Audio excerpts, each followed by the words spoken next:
Daily Bible reading, Genesis chapter 39. When Joseph was taken down to Egypt, a certain Egyptian, Potiphar, a courtier of Pharaoh and his chief steward, bought him from the Ishmaelites who had brought him there.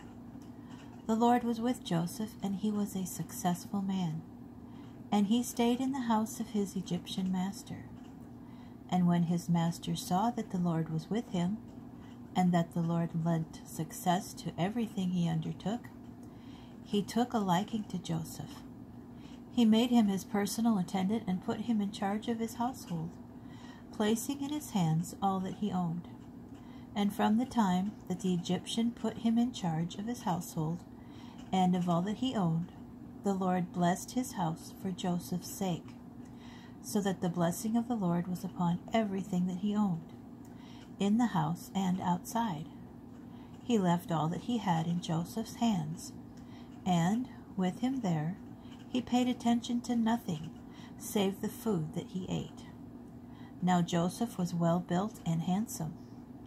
After a time, his master's wife cast her eyes upon Joseph and said, "Lie with me." But he refused. He said to his master's wife, "Look, with me here, my master gives no thought to anything in this house, and all that he owns he has placed in my hands. He wields no more authority in this house than I, and he has withheld nothing from me except yourself, since you are his wife. How then could I do this most wicked thing and sin before God?" And much as she coaxed Joseph day after day, he did not yield to her request to lie beside her, to be with her. One such day he came into the house to do his work. None of the household being there inside, she caught hold of him by his garment and said, "Lie with me." But he left his garment in her hand and got away and fled outside. When she saw that he had left it in her hand and had fled outside, she called out to her servants and said to them, "Look, he had to bring us a Hebrew to dally with us. This one came to lie with me, but I screamed aloud. And when he heard me screaming at the top of my voice, he left his garment with me and got away, and fled outside." She kept his garment beside her until his master came home. Then she told him the same story, saying, "The Hebrew slave whom you brought into our house came to me to dally with me.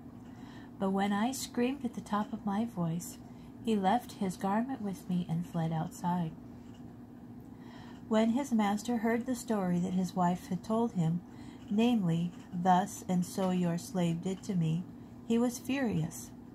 So Joseph's master had him put in prison, where the king's prisoners were confined.